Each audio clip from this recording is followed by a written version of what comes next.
I'm absolutely delighted to welcome today to the channel Zack the Russian. Many of you will be familiar with his channel. Many of you will have followed his story, and many of you will know that it is challenging times, not just for Ukrainians, but for many Russians who've had to quit their homeland and have no idea when or if they'll be able to return. Zack, I'm delighted to welcome you. Hello, Jonathan, and hello, viewers. Thank you for hosting me on your YouTube channel and giving me the ability to speak out for those Russians who oppose Putin's aggression against Ukraine. And yeah, I hope we'll have an interesting conversation today.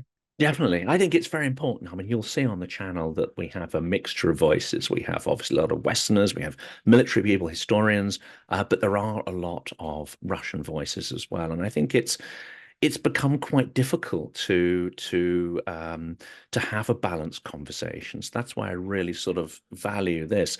Let's dig into your story though a little bit. I'd love to know, when and why you left Russia, what you're doing now. I mean, you don't have to tell me the town and the street, etc. I know for security reasons, it's probably not great to advertise these details, but tell me a little bit about your history and biography. Sure. So I'm currently 22 years old, but I left Russia when I was about, I think I was 20 years old. Yes. I left Russia when I was 20 years old after going to the protests against the war in Moscow, February 24th, 2022. On my YouTube channel, I have a whole video explaining how I was running away from policemen. There were about six policemen chasing me at one time. And it was quite, um, yeah, it was really quite an experience, I can say. Uh, Originally, I'm from the far east of Russia, from a not really small, but not really big city called Komsomolsk-na-Amur. That's actually the city where they build fire jets, like those Su-27, Su-20 35s. They are all being built in my hometown. At the age of 18, I've got enrolled into university in Moscow. And then in the year of 2020, I went to the US as an exchange student for about half a year. Came back, no, 2021, came back to the from the US to Russia, and eventually the war started. And the protests, almost got arrested, got paranoid that they're going to arrest me, and eventually left already March 3rd, 2022. And so now it's been already more than 1.5 years since I'm outside of Russia. I run this YouTube channel right now in English. Uh, Before it used to be uh, English videos, videos in English about life in the far east of Russia to show foreigners how does it look like, because a lot of people cannot even outside of Russia cannot even imagine how does it feel like to live in what they call Siberia, even though the far east is not really a Siberia. Uh, and it was what I was doing before the war, but since the war started, I just couldn't really continue to do all those videos which I've used to do, like all those vlogs, walking around with my friends and just showing my reality. Because while there are so many people dying in Ukraine because of my country, it's just not ethically right by my ethical compass. So that's why I've started to make more of those political commentary videos, trying to raise awareness about the war in Ukraine, and also to try to show to the rest of the world that not all of the Russians are Z, and there are actually Russians who oppose Putin and who do not support this war. So that's what I've been doing for the last 1.5 years. Right now, I'm currently in the US. After living for about 1 year in the country of Georgia, I finally got accepted into college here in the US, and I'm currently enrolled into my bachelor's. So yeah, that's quite shortly about me and my biography. That's a lot to unpack from a relatively short period of time. We'll come to Georgia in a minute because I think that's also a very interesting Mhm. situation there. Um, but let's go back to that protest. You must have had a sense of the danger of doing that, and maybe prior to 2012 and Bolotna, people might have believed that this is, not a totalitarian society and, you know, bad things don't necessarily happen to everybody. After 2012, is there amongst you and your friends an understanding that actually, the police represent quite a threat, especially if you're going to be expressing any kind of political alternative views? Well, when Bolotna happened in 2012, I was only 11 years old. So at that point, I didn't really have any political views, so to say. But actually, I did. But those were just the same as my relatives and parents. That's how it works, I guess, when you are quite a teenager, not even a teenager. 11 years old is quite at the beginning of teenage years. I remember, I can tell you that before uh, I turned 15, I was pretty much following Russian propaganda. Um, in the year of 2014, when Russia annexed Crimea from Ukraine, I remember I came to my school and I've talked to my teacher that we should have something like a parade to, to glorify this moment of rejoining quotes of territories to Russia. And back then, I remember my teacher actually said me that she said that I will understand everything later in my life. And actually, yeah, and she was right because, well, of course, once I've started to apply a little bit of critical thinking to Russian politics, I've understood right away that it was a huge mistake, annexation of Crimea, and eventually it grown into a bigger war. Speaking of the police relationship to the police while protesting, so I can tell that my first protest was when I was 17 years old. I just came to Moscow, and I remember back then in 2019, those were the protests in Moscow because Alexei Navalny was not allowed to participate in Moscow's parliament elections, and those were my first protests. And even though they were not quite violent and police did not really beat up a lot of protesters, did not arrest a lot of protesters, already at that time, I could just feel how people in the crowd they treat policemen. They had those really interesting like slogans, "Musора позор России," which means that policemen are the trash of Russia and the shame of Russia. Um, Back then, it was already quite understandable. And then my other protesters were also related to Navalny. I remember back in 2021, I believe it was 2021 during coronavirus. I was back in my hometown. I was not in Moscow.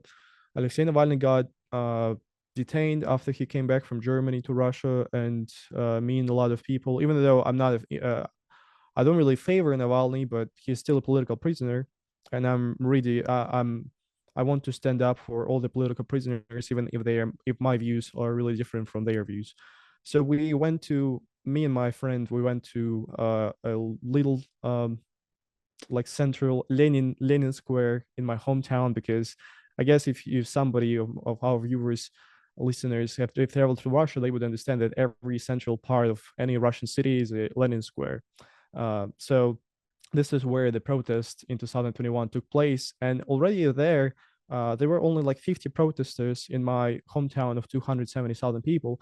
But even for those 50 protesters, they've sent about 100 policemen. So they were literally the number of policemen were two times higher than the amount of protesters, and they were even uh, unmarked, and they were trying to. I barely ran from that protest when they started to clash it, and since then, of course, yeah, we understood like uh, younger generations that yeah, police definitely is not a friend of ours and not a friend of protesters. I mean, as in any other country where there are protests or revolutions happen.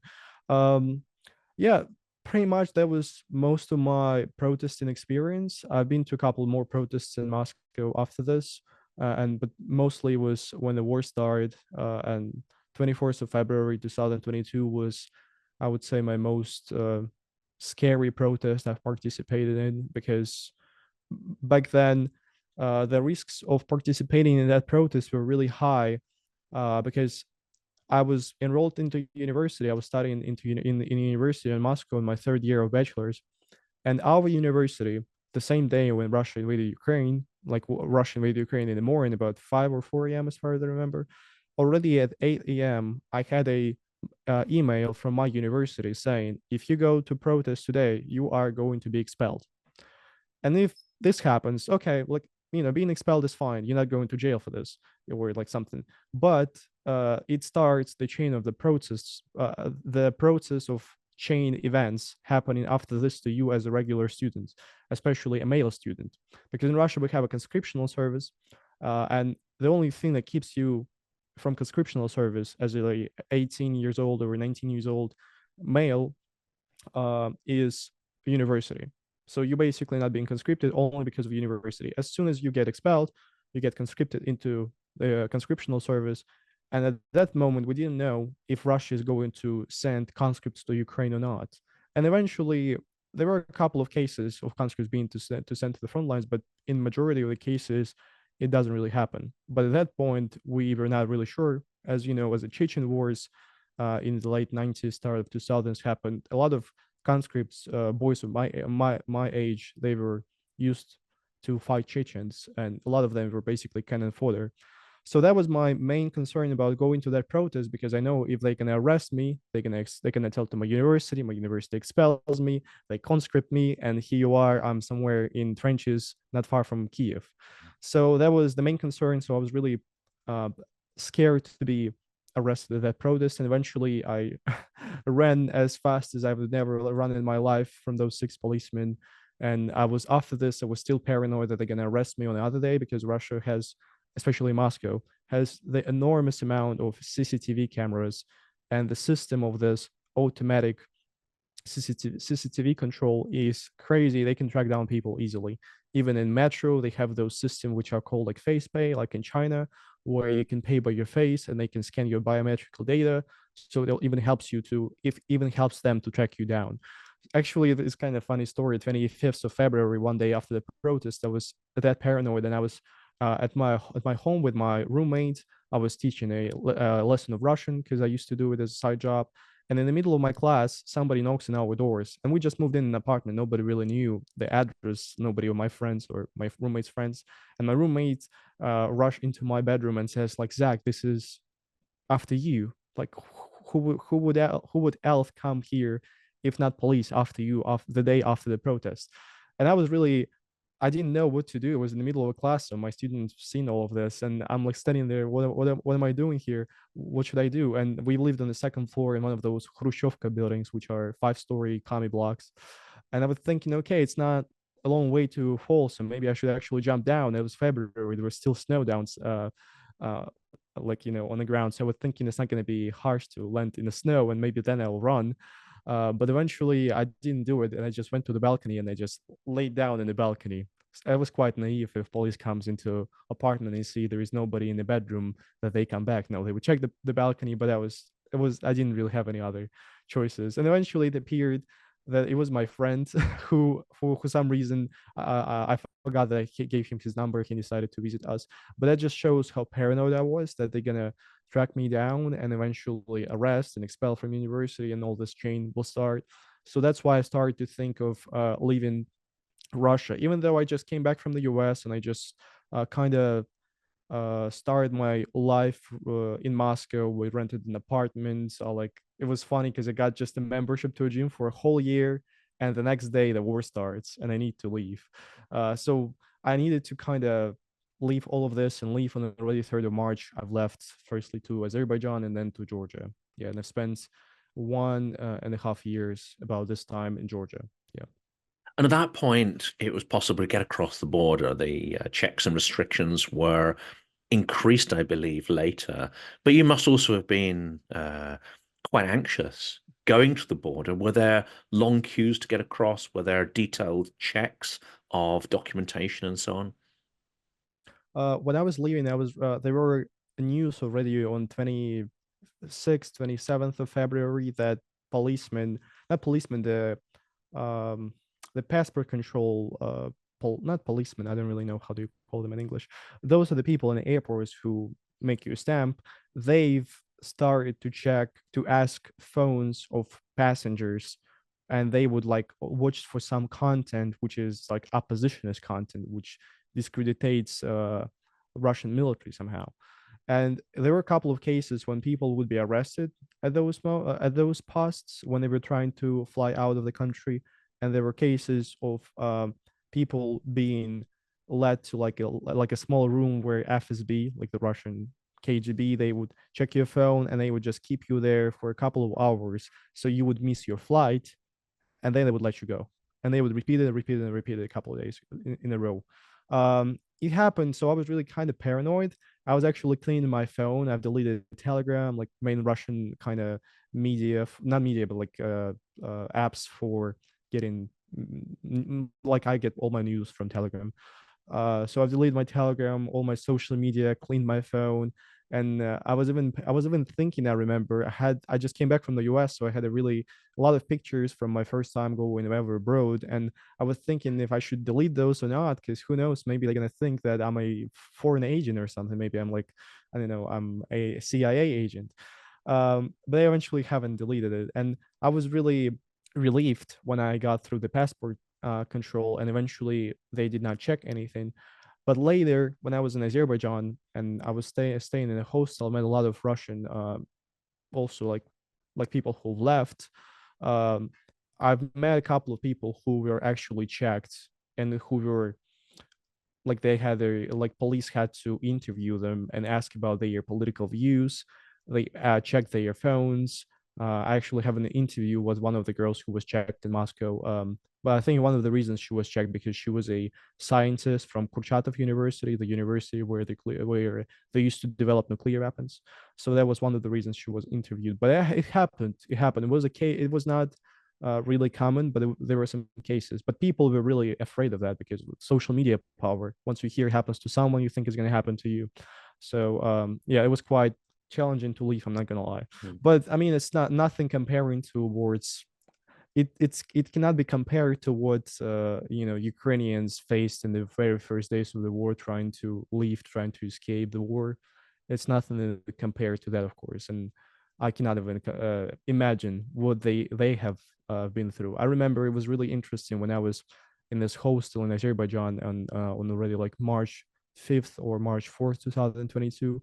And most of the people who stay there were Russians, and interesting kind of Russians. I would say like this some kind of intelligentsia, the smart class of the Russian society, a lot of software developers, a lot of scientists, a lot of teachers who like teach online and were able to leave and continue working from outside.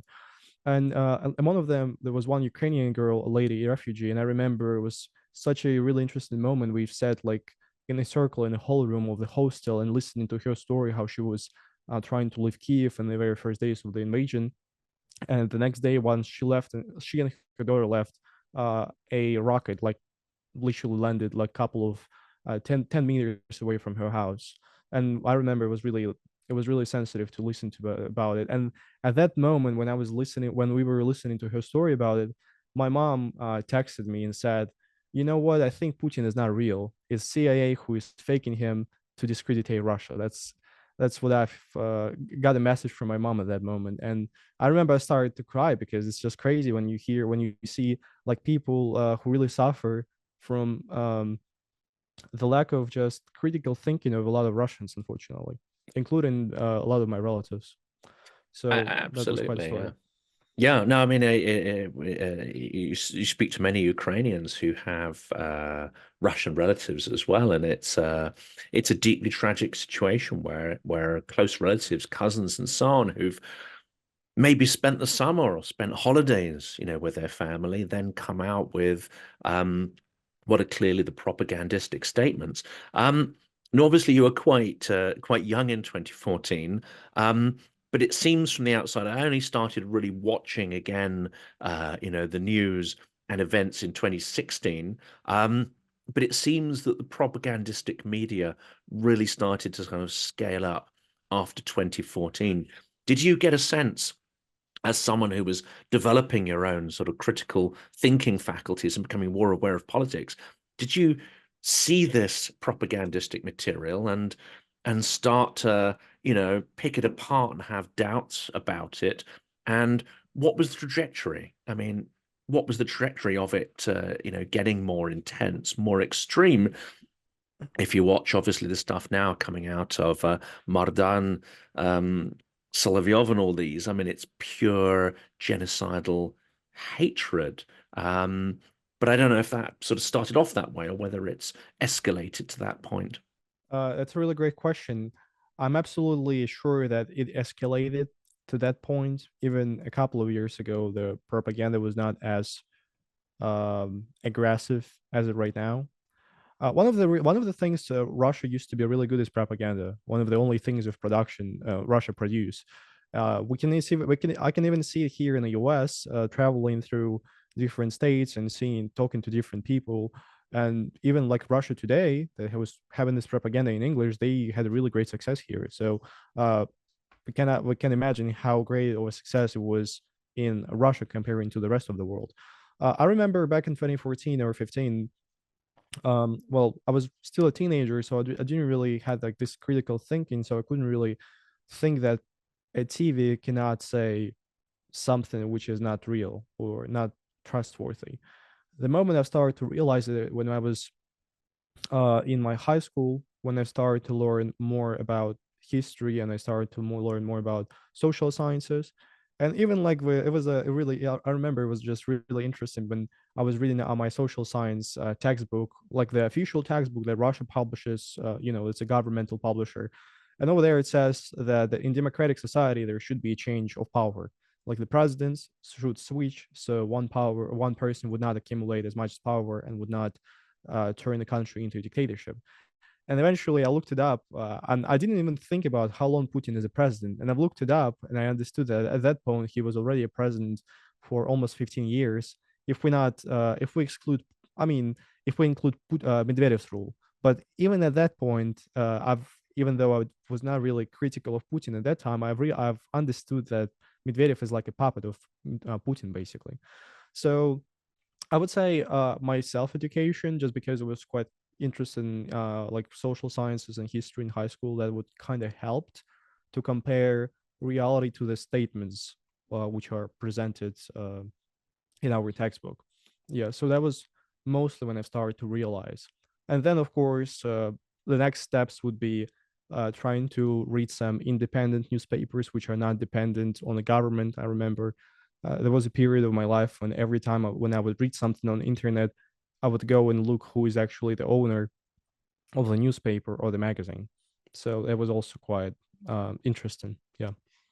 And it's extraordinarily clever system because I'm relatively cynical. I think if you lived in Russia, and especially St. Petersburg in the 90s, that was the laboratory of hybrid mafia FSB autocracy. And that's where Putin really started to accumulate resources, money, and these criminal networks. And I taught English at that point to Finnish business people, to senior Russian managers. And of course, you heard extraordinary stories about the extortion rackets and what was going on in Sobchak's regime. So a lot of what's sort of happening here is not as much of a surprise, perhaps. But what the system was incredibly effective at doing was creating an illusion of semi-democracy, an illusion of progressive society. What's your view on that? Because you have, there's things like Echo Moskvy, there's Dozh, there's this extraordinary kind of media um, that's tolerated for the intelligentsia, and it gives that impression of a hybrid system. Do you think now that that really was just again just all part of the facade, or it was tolerated to create an illusion that it's not a dictatorship, but really all the way through, almost from Putin's accession, it probably was. I think even nowadays they are still trying to pretend like we have democracy in Russia. Even this example of the direct line with Putin that happened 2 days ago. There were cases that there were some questions appeared on the screen which are actually quite critical of Putin or critical of the special military operation like the war. Uh, so I think they are still trying to pretend like, yeah, you can have a different opinion from the government, but they are trying to make you to think that this is an opinion of not a majority and not even a 50% and not even a 10%. This is a majority of, as Solovyev shit, 5% of shit, as he said. This is an opinion. So if you are not supporting Putin, if you are against the war, yeah, you are 5% of shit. Yes, you exist. You can say whatever you're saying, but don't ever try to make any protests because in the protest, of course, it's going to be visible. That's not 5%, but it's actually way more. So that's why all of the protests have been fought in a real way. Don't try to create any nonprofit organizations or somehow to create a system to show that you are actually the amount of people are actually big. So actually, right now there is not a single way of people to show that they do not like Putin somehow, like systematically, where it will be seen on papers or like let's say membership in some kind of organization, like let's say having a referendum or voting for another candidate on a presidential election. There is no way to do it because all of those, like all of the nonprofit organizations closed. They called foreign agents. Uh, all the protests are prohibited. Protesters arrested. All the candidates who are being allowed for presidential elections are puppets who haven't been there out there and participated in the same elections for 20 years. So there is not a single way to do it. So that's the main problem. They're trying to show like, yes, you are not the majority. You are not even half 50%. You are a little small percent, as Soloviev said, shit. So you stay there, but we are continue to do what we do. I remember even like it was really interesting when I was like 17 or 18. So after the annexation of Crimea, but before the war, I would talk to my stepdad about like Russian politics, and he would be not in favor of Putin, but he would be at the same time not critical. But he was still curious about politics, so I wouldn't say he was the person who didn't care about politics. And he would say that yes, I've been to Belarus, and in Belarus, yeah, they have a dictatorship. Belarus is so strict, like it's crazy. You felt like there, like you were in North Korea. That's what he said. But in Russia, it's fine, it's chill, it's not that way. We still have some kind of democracy, and the only way is it this way. I think is because Russia has way more resources to create all this scenery of democracy comparing to Belarus. So Belarus is just pure Russia, but with no decorations. That's what I think. So yeah, definitely they've been trying to play democracy, and I mean a lot of Westerners they kind of got a victim of this. A lot of Western leaders they felt they were quite targeted by this, and eventually they believe yeah Russia is some kind of democracy. Yeah, they're like in the middle, go like from authoritarian regime come into democracy, but it's step by step, and one day they'll be there, and now we are all the way down to dictatorship. uh so yeah, they've been really good at this, but one of the reasons again because they have so many resources, so many like resources like natural resources they can sell abroad to spend that on propaganda. Because I mean, how much more money did Solovyov, Skabeyeva, and all of those Z propagandists, how much more money they started to get since the beginning of the war? Like almost 10 times more. So It's a huge yeah, industry, isn't it? I mean, I was speaking to a BBC journalist who's originally from St. Petersburg, and he was researching the scale of the funding, but also the complexity and the layers and layers of different kind of tones and formats that create this sense of plurality. But it's all part of the same organism. yes, and this art organism is huge, and it has a lot of, so to say, energy to keep it going. Unfortunately. So when you're escaping from the police here, you didn't end up in the CISOR. Mhm. That obviously must have been also frightening. I mean, getting ejected from university, being drafted to the front, of course, is absolutely horrific.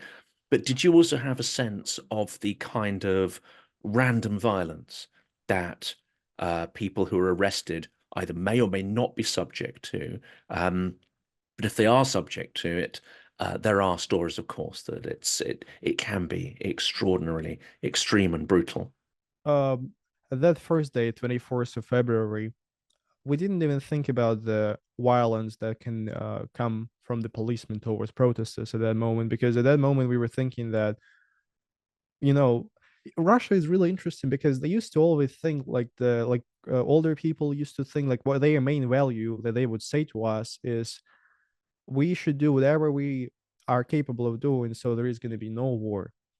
And it's coming from the Second World War. Like they would do anything uh, so there would be no war. Every time on 9th of May, like when Russia celebrates the victory over Nazi Germany, this is like the main slogan, main value. And we were thinking when we were going to the protest on 24th of February that a lot of policemen is not going to arrest us in a really violent way because a lot of them may be themselves against the war. Because I mean, even nowadays, a lot of people just don't really see the point of this whole all this whole thing. We have so much more land in Russia that why would we need to go and get more land while there is so much undeveloped land? Like it just doesn't make sense to a lot of people. Um, so we were quite naive, I would say, when me and my friends were going to the protest, to the protest. And then once I got back from the protests, barely survived. I was really, I felt myself. I remember I was going to the metro and I was still afraid that somebody gonna arrest me on the way to my metro, even though I was already outside of the protest. It was quite safe, but I was still realizing and thinking that it's kind of different. It's not the same feeling as other after other protests, even though with other protests I also had this experience of escaping, but right now it's way different, and I feel myself like so small comparing to this whole violence machine. So at that point I was like, all right, I just can't really change unfortunately anything unless I'm gonna be like jailed or um, sent to the front lines. So at that point that was definitely different than from the rest of the protests. Speaking of of course, next day, like 25th of February, we already started to hear more about violence coming from the police, like those places that you called CISO, basically the small jail centers of police. And for example, like this really terrifying recording what we've heard from the over there Brateyeva, like police station Brateyeva. I don't remember what part of Moscow it is located, but the way policemen were torturing one young lady who was protesting out there, beating her up with like bottles, trying to. But they do it, of course, in a way so there would be no bruises because they don't want so the Western media would post pictures of a lady with the bruises, and eventually the whole world would start to understand what's actually going on.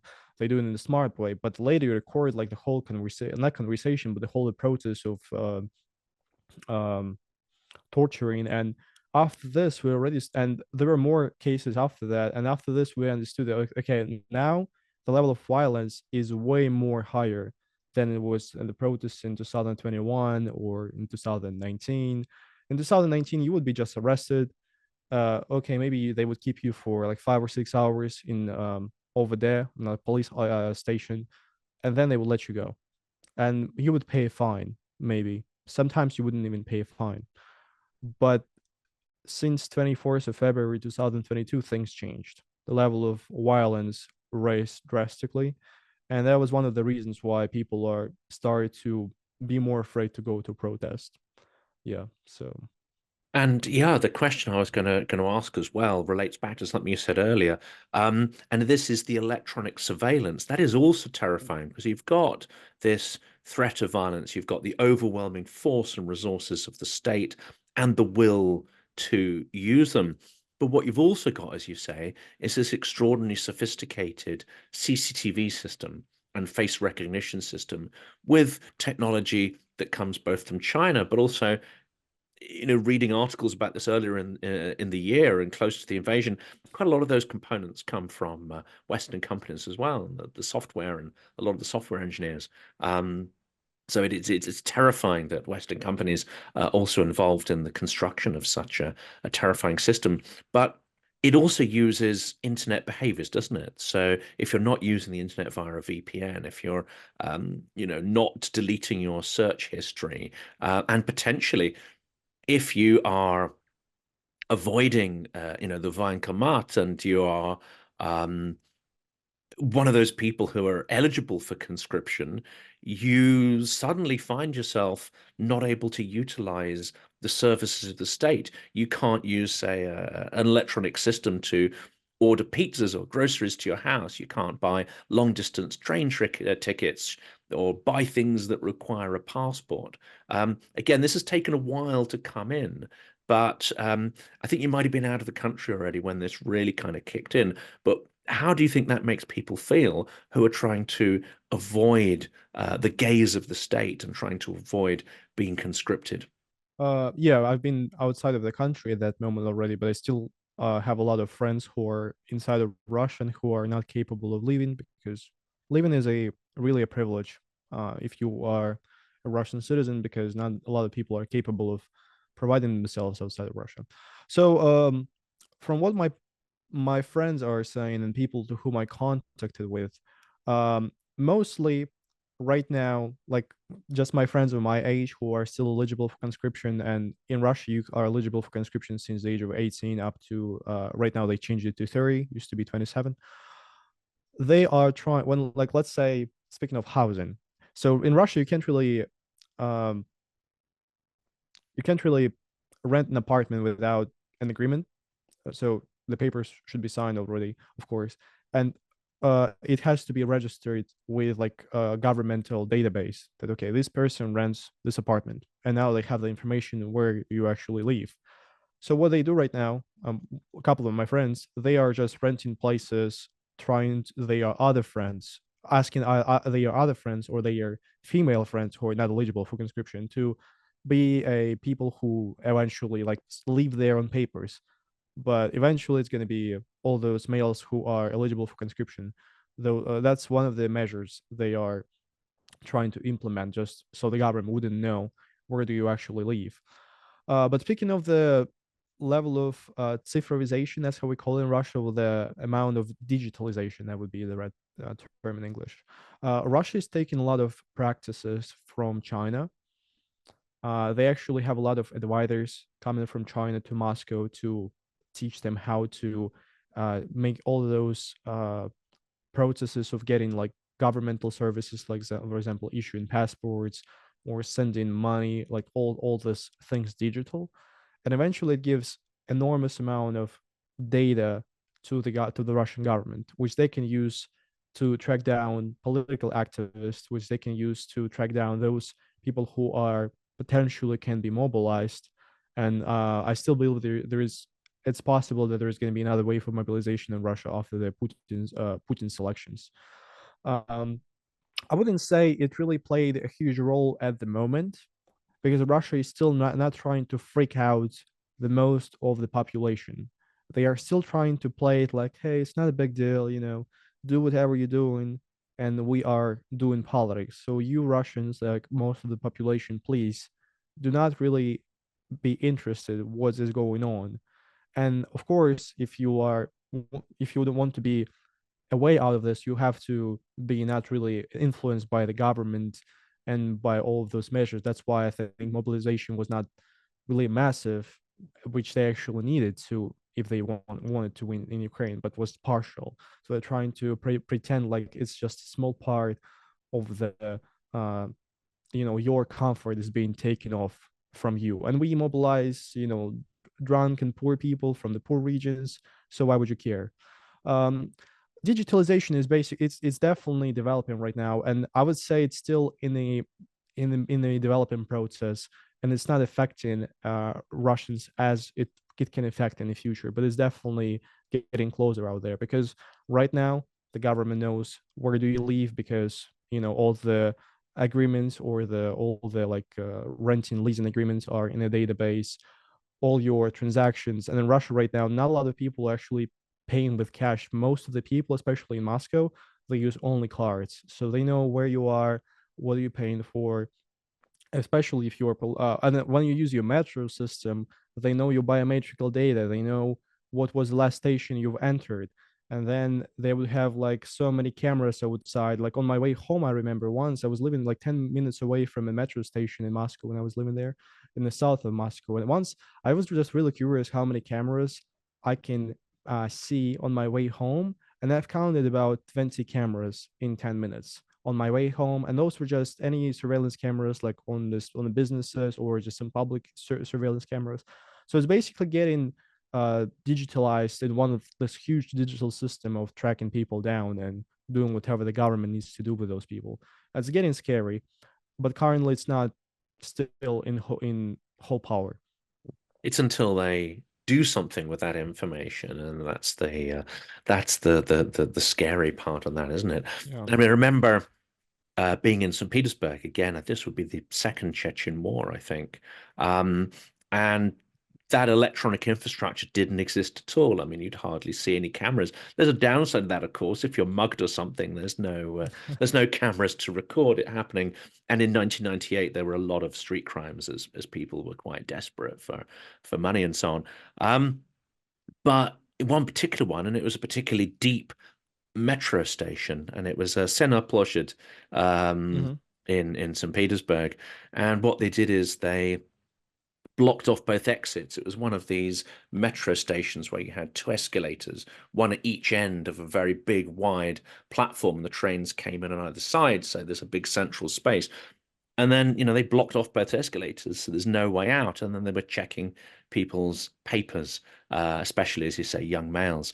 And those who didn't have the right paperwork were taken straight off to forward training bases for being sent to Grozny. So that Hmm.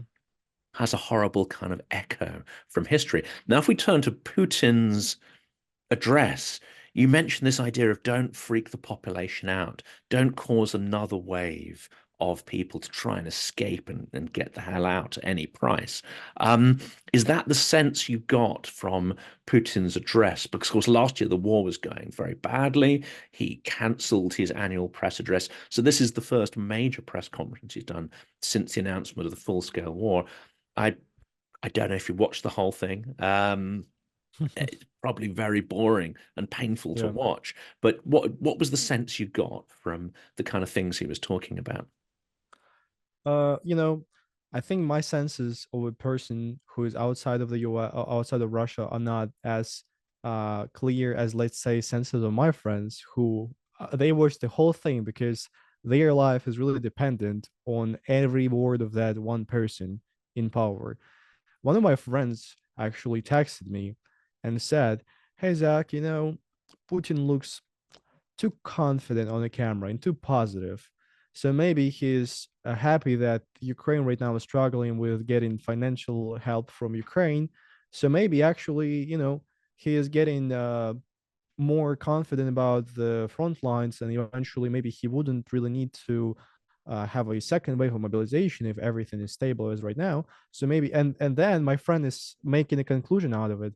Should I leave right now, or should I wait for another year to save more money? Because it seems like Putin is confident on his direct speech. So it's just crazy how, like, even a couple of words or the way like Putin behaves on the camera on direct lines can affect decisions to leave of a lot of people. So, I mean, myself, all those direct lines, they were happening like prima linea with the president, direct line, it's a direct translation. They've been out there since I believe I remember myself, and it was always funny to see them how like the peasants would call their Tsar, their emperor, and ask to fix the toilet, the public toilet, or the public road somewhere in an abandoned village where they don't even have gas or running water. So it was always kind of a circus. Even when I was a kid, I remember I was just really, it was just funny to see because all those little problems which should be solved by local representatives, by local authority, are being addressed to Putin, and they're trying to build this picture that only Putin can. He is a good guy. Only he is helping the people. And if there are any problems in Russia, it's not because of Putin, but it's because of local authority, because they are corrupt. They are the Bayari Abed. Bayari is like this noble kind of class in Tsarist times. So it's the emperor is good, but the Bayari are bad. That's the main logic they've had. They're trying to get it to people. So it still affects a lot of people the way Putin behaves on the camera. Uh, so they like my friend really thinks if she should leave right now or she should wait until the borders gets close and we get the second Iron Curtain because it may happen. So yeah, but I was really surprised they actually decided to have this direct line this year because the previous year, once in the middle of the war, they didn't want it to have it because otherwise it will look just funny to even to the people who believe in Putin because there is a war and everybody is not curious but they have questions like, hey, are we stopping or are we withdrawing? Are we taking Kiev in 3 days? Like, what's going on? And they decided not to have it in the year of 2022. But here, since the front line kind of got more stabilized for Russia, they not really getting pushed back as let's say in the first month of the war, and Putin feels more confident, and that's why they decided to have it. And of course, before elections, it's important for him to show that everything is under control.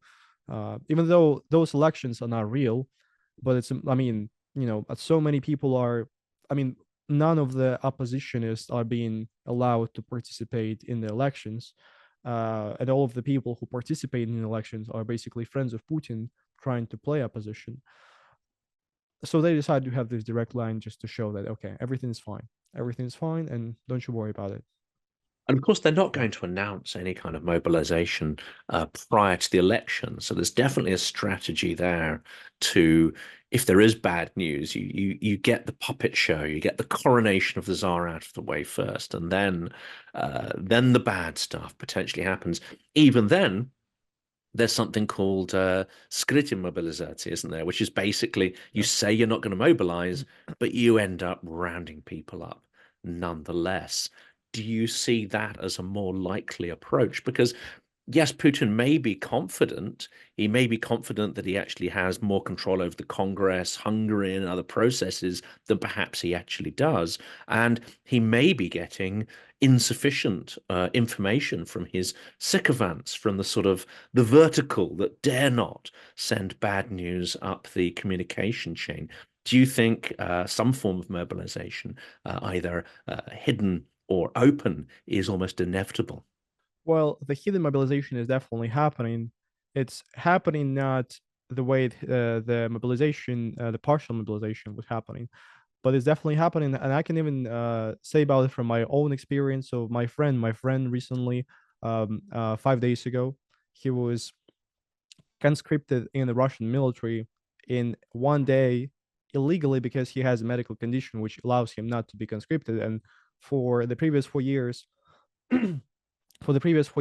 he was never um, like he had this medical condition that kept him away from the army, but exactly in this year when they are struggling with the war, when they need more soldiers, he got conscripted.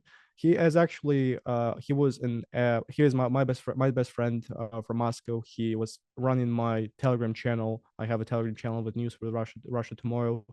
And one day when he came to the enlistment office to give some more medical papers, so they would give him finally his военный билет, the paper, the final paper that allows you not to be conscripted and not to serve in the army. He in one day he got conscripted, like literally in 5 hours. He came to the enlistment office at 3 p.m. At already 8 p.m. he was bowled in the military base, and he was threatened by the military commissariat that if he leaves the military building, he will get 5 years in jail. It's a felony. Even though, and he, of course, the military officer said it's some kind of new law, because my friend, he's actually knowledgeable about Russian laws about conscriptional service, because he, he's an editor of the oppositionist kind of newspaper. But they've started to play all this like there is a new law that's prohibited to leave, and later we found out that there is no law, and they were just basically lying. Those who follow Russian politics precisely, they know that Putin signed a decree of uh, raising the amount of army, and in the army they mean by contract army, conscripts, and reservists. So they raised this amount by 10%. I think it was in June 2023. They need to raise the amount of army by any means. And that's what they've done to my friend. And right now he's in the army, and we are trying to help him to get out because he had a medical condition that allows him not to be conscripted. Like it's illegal to conscript him with this disease. Right now we are in the process of applying to court, even though Russian court is not really working well. But there is still a chance that he may be discharged from the military base. So this happens all over Russia. Like they are trying to get more conscripts. And the way conscription works, yes, they don't send conscripts to the war in Ukraine. They are trying to propagandate among those conscripts to sign a contract with the military, and they are going to promise you like hundreds of thousands of rubles, which are a lot of money for all those poor young teenage boys who are coming from poor villages when they were not making more than $300 a month, and now they've been promised like 3,000 $4,000, like 10,000 of dollars just as a one-time payment. And of course, when you are being told this in the military for over a year, and Russian conscription service lasts 1 year, Right now, they wanted to make 2 years out of it. Some of the soldiers actually may start to believe that they should go and serve in a conscriptional service. And this is the main way they are trying to raise the conscription, the amount of contract army who are eventually going to go and fight in Ukraine. The other way they use conscripts, and they need more of them, they are digging trenches at those regions which are close to Ukraine. They are digging regions in Crimea in case there is going to be any kind of attack on Crimea from Ukraine. They are using them for protection of those military bases which are on the territory of Russia, not those occupied regions, and because they don't really have by law it's prohibited to send them there. So they are still trying to use those conscripts, and they need them as more as possible. And since Putin also signed a decree by making this number bigger, they're trying to make it bigger as much as possible, and easy anyway they can do it. Yeah, so definitely the hidden mobilization is happening, but they are doing it right now through conscripts rather than through going to let's say a random village somewhere in Buryatia and trying to take all of those drunken homeless men like it happened in September 2022. It's happening, but we never know what's going to happen after the presidential, like after the elections. Basically, it's not even presidential elections; it's Putin's elections. That's how I think the right way to call it. After this way, nobody is really secured from having a full-scale mobilization. If Ukraine is going to try to push more, they will need to hold it somehow. So it's definitely going to happen, I think. And there's two more areas I want to dig into, two more questions. One is something interesting that I heard. Now, you've talked about the crackdown on civil society, on anybody in any oppositional activity or anyone doing any kind of organization that would contribute to civil society is seen as a threat, even if it's not overtly political.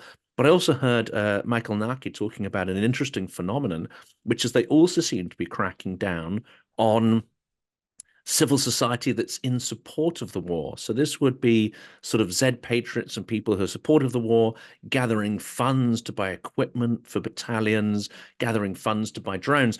So there's a kind of mirror there because, of course, the whole of Ukrainian society is mobilized to do stuff. The government wouldn't dream of stopping that happening because actually the government is fairly ineffective in certain areas and it really relies on civil society, especially for things like frontline medical support and, of course, the drones.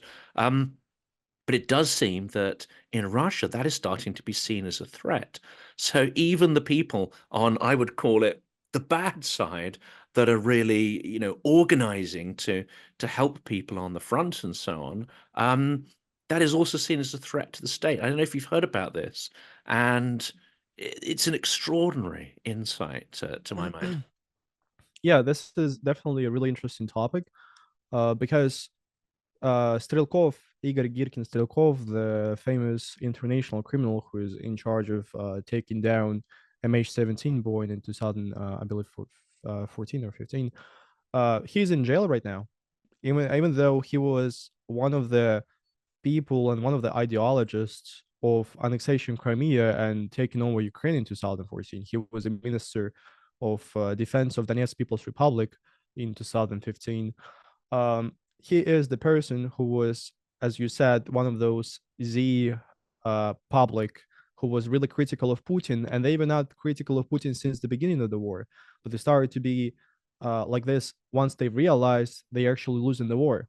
So those are we are actually quite lucky, I think, that those are the people who are not in power in Russia, because they would mobilize all the resources Russia would have.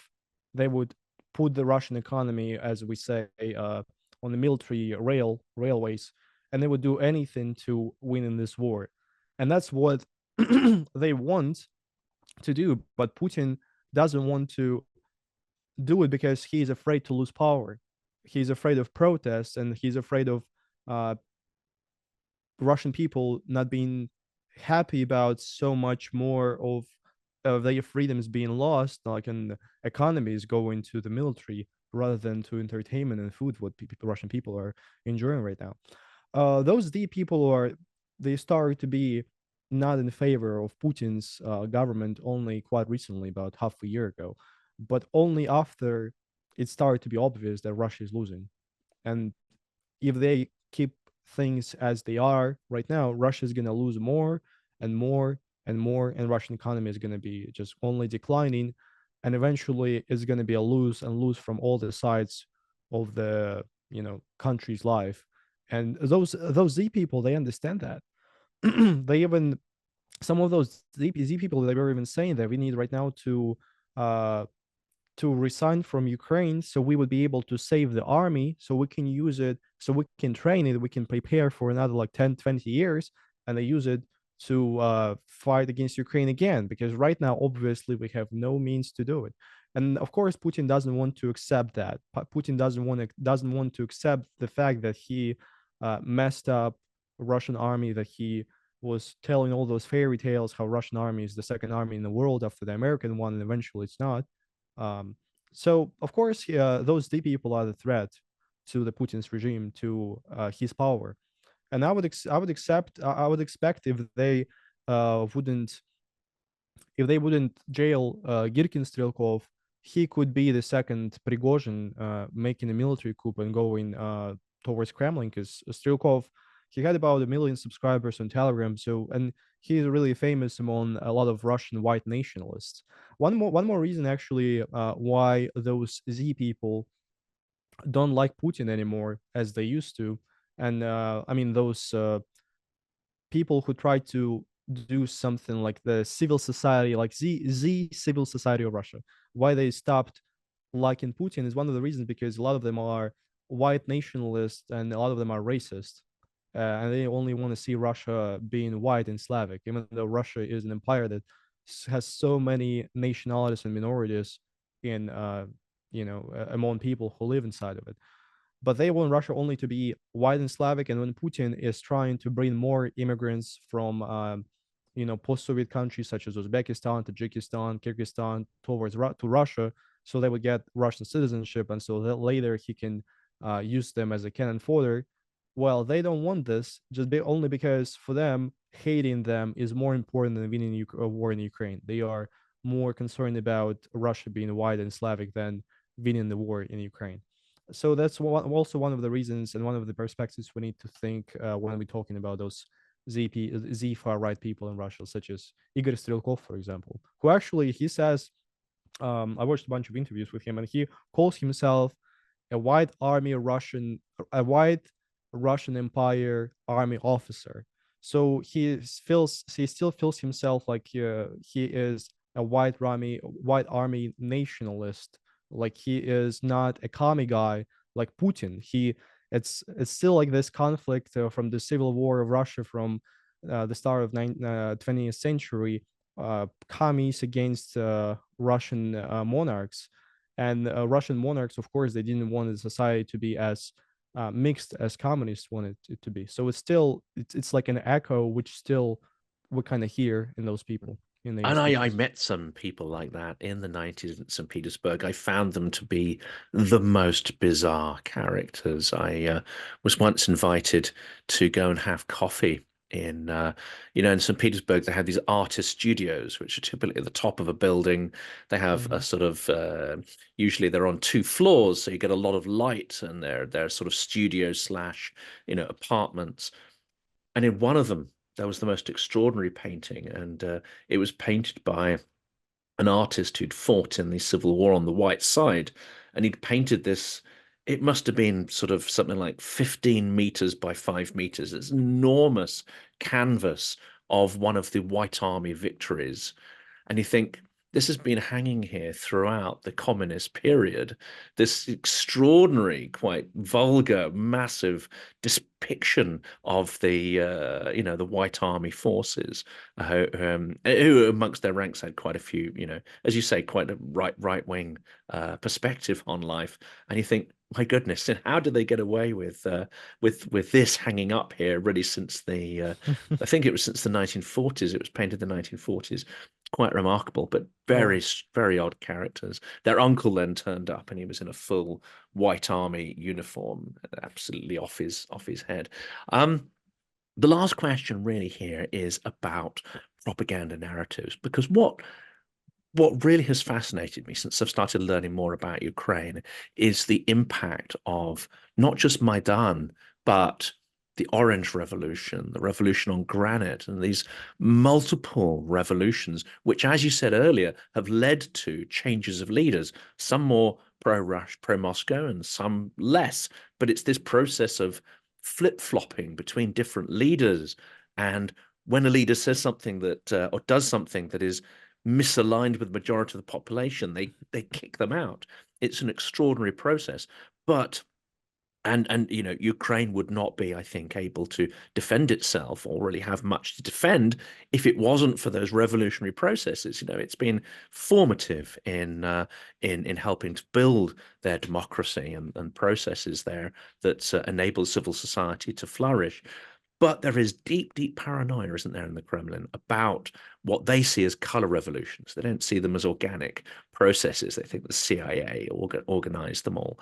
So what are the main focuses of these propaganda narratives, and how important is it for the Kremlin to convince people that, you know, Maidan is something terrifying, changing a leader is something you should never consider because of the chaos and disorder that would come out of that? Whereas in actual fact, what we see now is extreme stability from having no change of government. This is a really great question, which I would discuss with with my relatives a lot, with my and older friends who represent older generations in Russia, because those are the people who have this severe PTSD from the 1990s, from the collapse of the USSR, from the change of regime, and eventually the starving, the huge level of criminal activity, lack of police enforcement, the huge level of corruption. And every time I would debate with my, like, let's say my grandparents or like people who represent that generation, who were in their like 30s, 40s, 50s, 20s, in the 90s, their main take about Putin as being a more or less okay leader is that we have at least some kind of stability.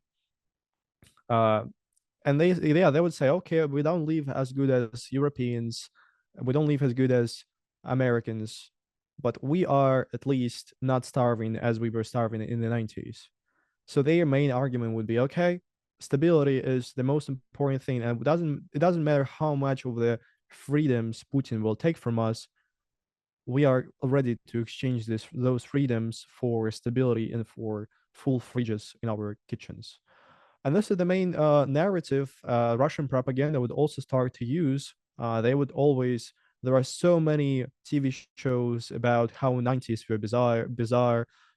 They start to call this period лихие 90. I don't really know how to translate this in the English. It would be like a like crazy 90s, not crazy, but yeah, something like that. So really harsh times in the 90s. And what's interesting that they've started to call uh, this period of time like this only when Putin came to power. They were not calling those times when Yeltsin was in power. They were not calling those times this way. Like nobody was calling, not the people itself, not the media. Only when Putin came to power, they started to understand that, okay, we need to build this picture that 90s were so bizarre comparing to once Putin came to power, everything became so stable. And well, I'm not gonna lie, of course, Putin got pretty lucky with the period, with the timing when he came to power, with the prices on oil, with the effect from all of those economical reforms of Gaidar. Uh, of course, he really benefited from a lot of policies which Yeltsin implemented in economical politics of Russia, policies of Russia. Um, and well, to be honest, if like a lot of Russians, yeah, they would say that among living with Putin, they had somehow the stability. But right now, we see the drawbacks of this declining stability, on of this lack of this exchange of your freedoms, of this closing eyes on injustice that happens and on violations of law by the representatives of the law. We see this exchange right now when there is the biggest war in Europe is going on after the Second World War, and we are the country who are starting this, and so many young Russians are, and not only young, just Russians are dying, and especially Ukrainians who were like innocent Ukrainians who are dying because of this exchange of freedoms to somehow level of stability. This definitely a taken Russian propaganda. Yeah, they use it as much as they can to portray the crazy 90s. And those people who were not even living a bad life in the 90s, who were somehow more or less having a decent level of life, they start to think because of all this propaganda, all those shows, all those movies, series, how bad it was it, and how bad democracy was.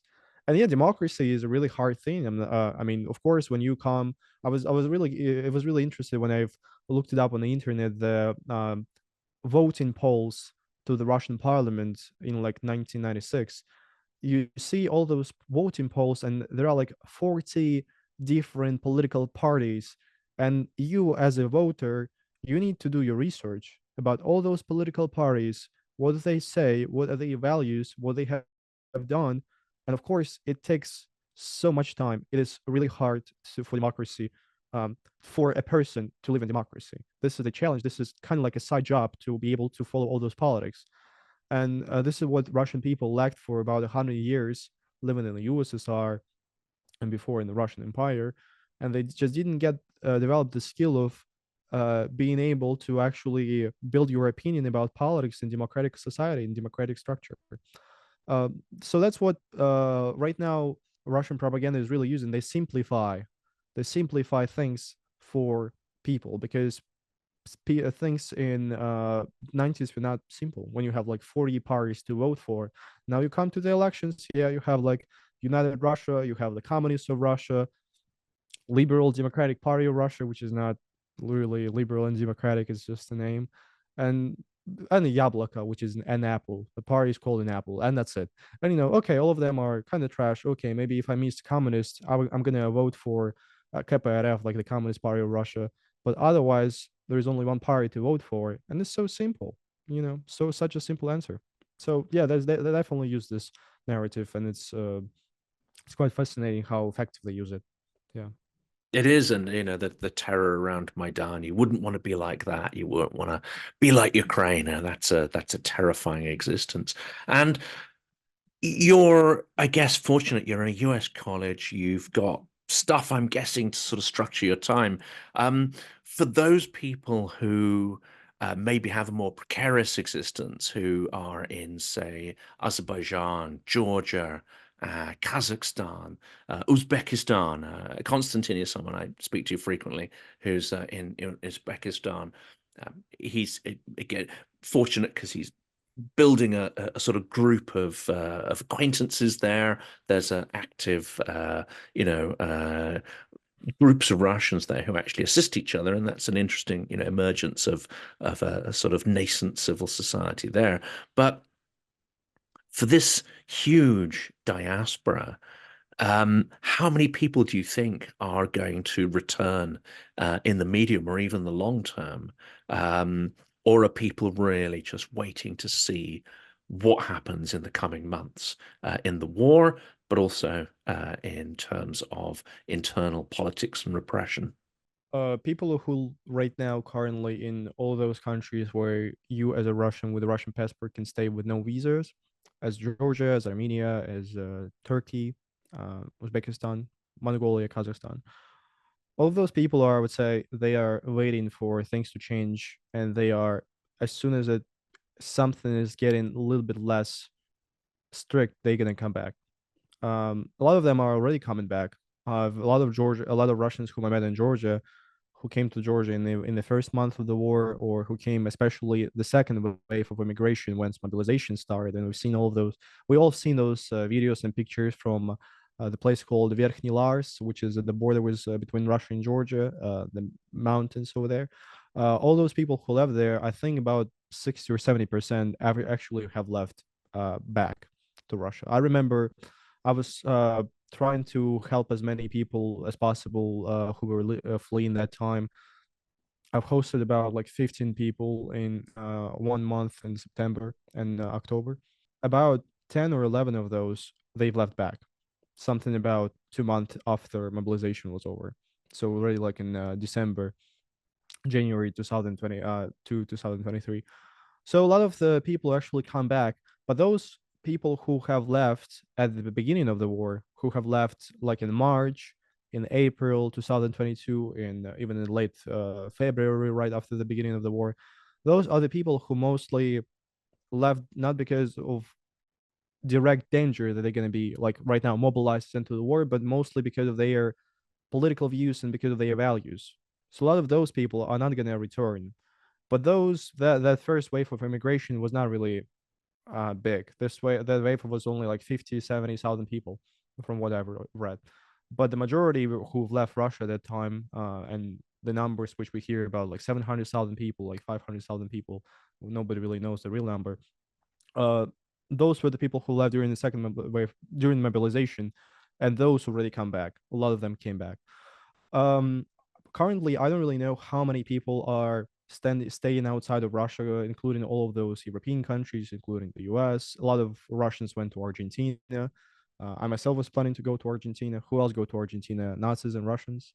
Uh, a lot of them are trying to build their lives right now in the countries where they've come to. A lot of Russians who are stuck in Georgia, in Armenia, in Turkey, they are trying to go to Europe or to the US to start to establish their lives, because in those countries it is really hard and almost impossible when you don't really know the local language, when you are not a local. I was living in Georgia for more than a year, and it was extremely hard for me to make friends and just to establish my life over there. I couldn't really imagine what would I do over there, where would I work if I wouldn't have a YouTube channel, for example. And a lot of people are like that. They are just not capable of sustaining themselves outside of Russia. That's why I said that living in Russia is a privilege, and not a lot of people can have this privilege. Only those who can have some kind of online job or some kind of passive income. So that's unfortunately why a lot of people came back to Russia. And it was I had one acquaintance who came back to Russia. We were actually discussing. He asked me like, "Hey Zach, do you think I should go back to visit my family and like do some chores, and then we'll see. Maybe I'll return to Georgia, or should I stay in Russia?" And he came back, and it was literally one day before Prigozhin's coup. So he came back right at the day when Russia almost had its military coup, and well, it didn't really happen, but it was close. So people are still struggling if if they should come back or if they should stay. I do have a lot of Georgians who I do have a lot of Russians who found Georgia as their second home, and right now they are learning the Georgian language, which is an extremely hard language, but they are seeing their future in this country, and the only thing that really connects them to the Russia right now is only Russian passport. I know a lot of people like that, but I can't really say if those are the majority or not. I don't think so. Unfortunately, the majority are trying to go back. Well, it's things are changing incredibly fast. I mean, that means that hopefully when we have our next conversation, there'll be a mountain of things to talk about. I've still got dozens of questions, but I think we've probably reached the time, the end of time on this conversation. It's been absolutely fascinating and really stimulating talking to you and hearing your experience. I very much hope that we get to repeat this and unpick events as they unfold. Thank you, Jonathan, for hosting me on your channel. Uh, Usually, when I finish my videos, I tell this phrase: "I wish there's going to be peace in Ukraine and freedom in Russia." So yeah, thank you for listeners for listening to the audio. And also, please, if you are living in the US and right now, you can change a lot by helping US Senate to actually vote for giving help to Ukraine. You can call your representatives, you can speak to them for a minute, and that can change a lot. So if you live in the US, please do it. And just if you don't, just please don't forget to support Ukraine, and because they are fighting not only for the future of the free democratic world of Europe and America, but also I feel they fight for the future of democratic Russia too. So please do. Yeah. That's an incredibly important and powerful message to end on. Zach, thank you so much for your generously sharing your insights and time with us. Thank you, Jonathan.